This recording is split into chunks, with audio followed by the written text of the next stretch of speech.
ناپاک کپڑے کو پاک کرنے کا مکمل طریقہ کیا ہے؟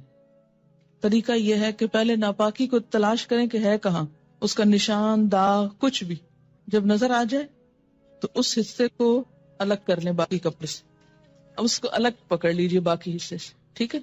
پھر اس کو آپ ٹیپ کے نیچے کیا کریں، اس حصے کو آپ اچھی طرح مل لیں، رگڑ لیں اس کو. پہلے اس حصے کو کیا کریں، اچھی طرح دھوئیں، صابن لگائیں.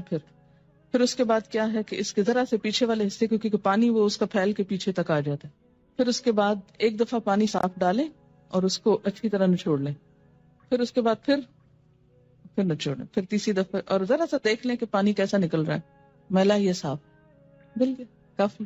کیا احتلام، مزی، لیکوریا، حیض، ان تمام کے داغ والے کپڑوں کو ایک ہی طریقے سے پاک کیا جائے گا یا الگ الگ طریقہ ہے؟ اس میں کوئی اور نجاست جس کا آپ نے نام نہ لکھا ہو، مثلا خون ہے یا یورین ہے یا کچھ اور، ان سب کو بھی اسی طرح پاک کیا جائے گا. کیا لیکوریا کے نشان والے کپڑے ناپاک کپڑوں میں شمار ہوں گے؟ جی ہاں، اس لیے کہ یہ ڈسچارج بھی نجس ہے.